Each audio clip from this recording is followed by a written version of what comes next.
두 번째 강의 시간입니다.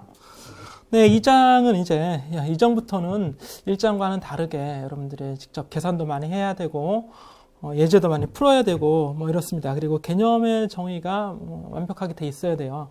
되게 이제 물리학을 공부할 때 많이 겪는 물리학 공부 방법의 잘못된 점 중에 하나가 개념의 정의입니다. 특히 용어의 정의. 용어의 정의는 그 물리학이라고 하는 이 분야에서는 이런 용어는 이렇게 정의하는 그 정의가 있어요. 그런데 나는 일상생활에서 쓰는 개념으로 물리학을 접근을 한다? 그러면 그건 이제 오류가 날 수 있는 겁니다. 그래서 똑같은 용어라고 하더라도 물리학에서는 이제 물리학 용어를 쓰게 되는 거죠. 소위 말하면 그 바운더리 안에서 쓰는 용어가 그들만의 용어가 있잖아요. 그렇죠?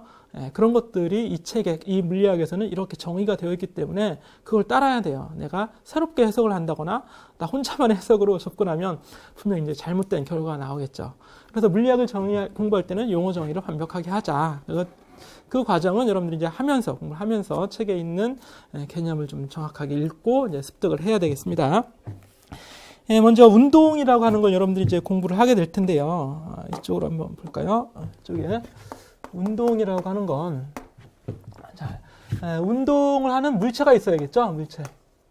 물체가 있어야겠고, 물체의 운동을 잘 기술을 해서 표현을 하면 그 표현한 걸 읽거나 이제 받아들이는 사람이 이건 어떤 운동이구나라고 하는 것, 어떤 메커니즘이구나 하는 것을 이제 이해할 수 있겠죠. 그게 이제 의미 전달과 또 이해 이런 것들의 과정입니다. 그래서 그런 과정은 이제 수학적으로 이루어져야 돼요. 기호나 또는 관계식을 써서. 그렇지 않고서는 너무 이제 방대해지겠죠. 여러분 옛날에 이 케플러라는 사람이 케플러 법칙을 쭉 만들었잖아요. 그런데 이 케플러 법칙을 만들 때 그 과정은 그림과 말을 써서 만든 거란 말이에요. 그래서 수많은 그림들을 해석하고 그리고 주석을 달아서 이 행성들은 이렇게 돌아가는 거야 라고 표현을 했어요. 그 표현에 대한 책이 3권이나 된단 말이에요. 3권 이상이겠죠. 그래서 그 책을 다 읽어야지만 이렇게 우주는 돌아가는 거구나 하는 걸 이해했단 말이에요. 그런데 그걸 너무 방대하기 때문에 뉴턴은 어떻게 압축을 해서 기호와 관계식을 써서 아주 짧은 책으로 표현을 다시 하게 되는 겁니다. 그렇게 기호를 쓰면, 관계식을 쓰면 의사 전달이 매우 간결해진다는 얘기예요. 그 기호가 바로 우리가 쓰는 수학이 되는 거죠. 기호나 또는 방법이.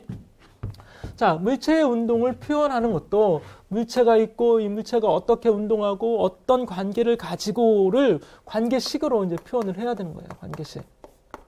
또 관계식으로 표현하는데 특히 그 중에서 이 운동만을 따지는 겁니다. 이 장은.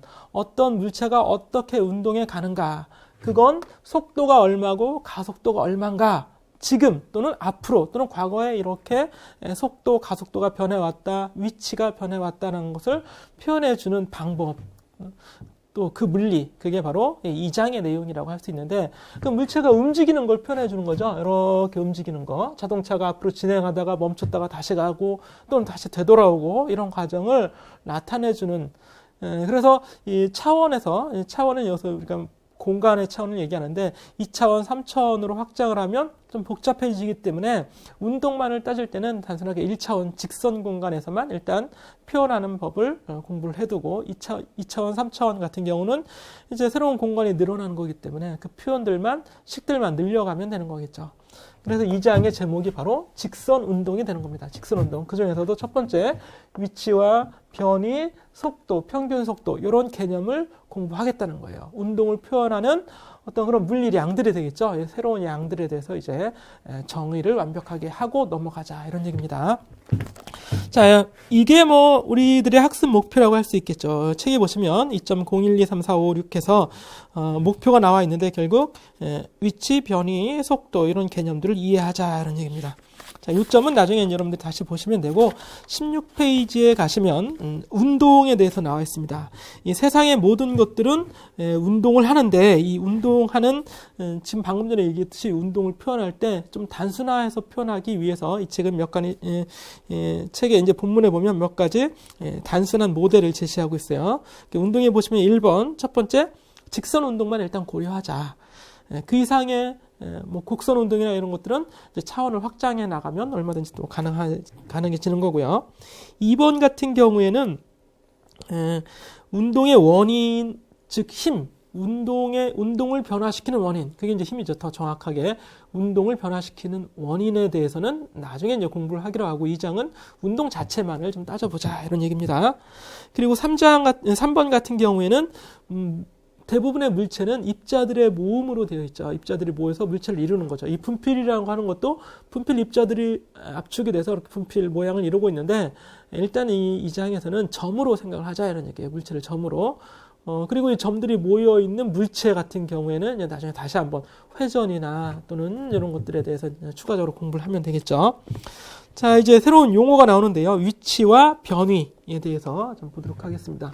위치는 말 그대로 위치예요. 이건 일상에서 우리가 쓰는 용어하고 같은 의미를 갖는데 이제 표현하는 게 문제죠. 입자가 물체가 어디에 있는가. 그래서 어디라는 얘기는 기준점을 정해요.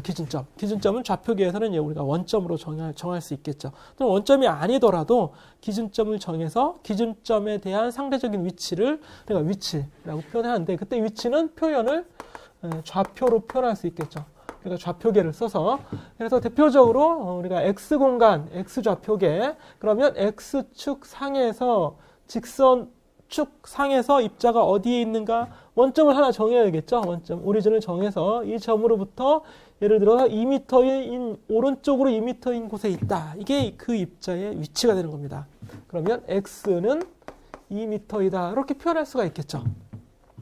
자, 그런데 여러분들 이제 뒤에 보시면 아시겠지만 위치는 벡터가 됩니다. 위치는 벡터. 왜냐하면 벡터는 상대의 위치를 표현하기 때문에 원점에 대해서 이거 같은 경우에는 오른쪽으로 2m에 있는 거죠. 오른쪽. 똑같은 거리 왼쪽으로의 2m에도 위치가 존재합니다. 그렇죠? 그럼 오른쪽이냐 왼쪽이냐 방향을 제시를 해줘야 되는 겁니다. 그래서 벡터라고 하는 건 크기뿐만이 아니라 방향을 갖는 물리량을 벡터라고 합니다. 그런 물리량들이 이제 여러 존재하는데 그 중에 하나가 이제 처음 공부하는 위치가 바로 벡터 중에 한 가지다 이런 얘기예요. 그런데 우리가 정의를 할 때 방향은 정의하지 않고 크기만을 가지고 정의하는 그런 물리량은 우리가 스칼라라고 얘기합니다. 스칼라. 그래서 벡터와 스칼라, 물리량은 벡터와 스칼라로 나눌 수 있는데 스칼라는 크기만을 가지는 겁니다. 질량이라든지 뭐 길이라든지 이런 것들은 스칼라가 되지만 위치 그리고 다음에 공부할 변위 이런 것들은 벡터가 돼요. 벡터는 몇 개 되지 않습니다. 그 외에 나머지 물리량은 거의 대부분이 스칼라가 되겠습니다. 그래서 물리량을 공부할 때 벡터량이다, 스칼라량이다 이런 것들은 제시가 되어 있겠죠. 자, 물체의 위치를 정의하고 나면 그 다음에 변위라고 하는 이제 용어가 나오게 되는데요. 여러분 책에서는 17페이지에 나와 있죠. 변위. 그래서 변위라고 하는 값은 기호로 이 책에서는 델타 X 이렇게 표현을 하게 돼요. 그래서 이렇게 이제 표현할 때 이 델타는 뒤에 오는 물리량의 변화량 이런 뜻이에요. 즉 X의 변화를 뜻하는 그런 기호가 되는 겁니다. 그런데 이거 자체가 하나의 또 기호가 되는 거죠. 위치의 변화죠. X는 위치니까 위치를 나타내는 기호가 되죠. 그래서 위치의 변화 줄여서 우리가 변위라고 합니다. 영어로는 displacement라고 하죠. 위치가 변한 그 정도, 그 값을 의미하게 되는 거고 그래서 이건 정의가 돼서 정의는 뭐냐면 x2-x1이 됩니다. x2-x1. x1은 우리가 나중, 이 2번 첨자는 나중 위치라는 얘기고 1번 첨자는 뭐 어떤 처음 위치 이런 얘기예요. 그래서 위치를 정해서 처음과 나중을 알고 있다면 그 나중 위치에서 처음 위치를 빼준 결과가 변위가 되는데 위치는 벡터라고 했죠. 그래서 이 어떤 벡터 마이너스 또 어떤 벡터가 되기 때문에 그 결과도 벡터가 되는 겁니다. 그래서 사실 벡터는 위에 이렇게 화살표 표시를 해줘야 돼요. 이래야지만 정확한 벡터 표기가 되지만 위치는 벡터라는 걸 누구나 알고 있다면 굳이 쓰지 않아도 됩니다. 굳이. 예. 그래서 이 경우에는 쓰면 지저분해 보이니까 그냥 안 쓴 것뿐이에요. 생략한 거지.